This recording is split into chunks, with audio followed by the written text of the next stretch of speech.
ভাই আমার প্রত্যেকটি কথা আপনারা যদি না বুঝেন এই আলোচনার কোনো ফায়দা নাই। আপনারা আমার কথা না বুঝলে আমাকে প্রশ্ন করবেন আর আমার সাথে একটু কথা বলবেন। আল্লাহর রাসূল বলেন, মান তাওয়াদ্দা মিনকুম ফায়ুহসিনুল wudu, আল্লাহর কোন বান্দা যদি সুন্দরভাবে ওযু করে, সুন্দরভাবে কি করে, সুম্মা ইয়াকুলু হিনা ইয়াফরুগু মিন wuduইহি, আল্লাহর বান্দার ওযু শেষ হওয়ার পর, কিসের পর?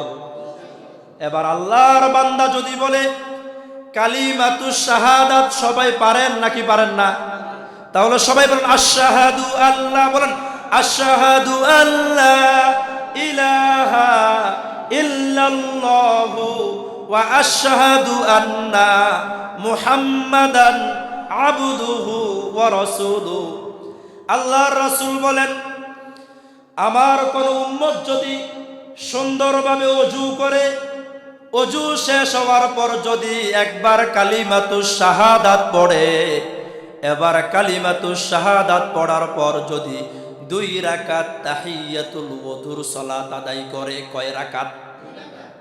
ইল্লা ফুতিহাত লাহু আবওয়াবুল জান্নাহ।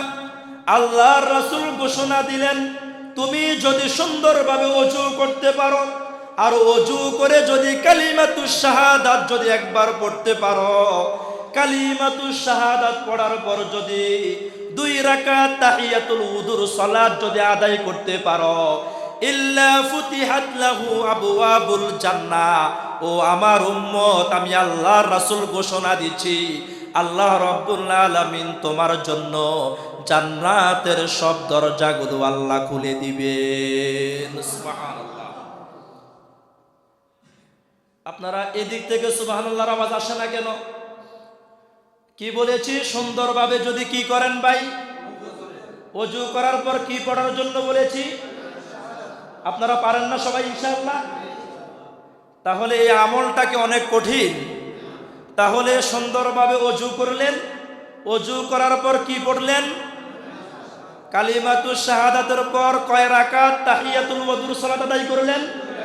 এই 2 রাকাতের বিনিময়ে আল্লাহর রাসূল ঘোষণা দিচ্ছেন, ইল্লা ফুতিহাত লাহু আবওয়াবুল জান্নাহ। আপনার জন্য আল্লাহ কিসের দরজা খুলে দিবেন? কেমন জান্নাত?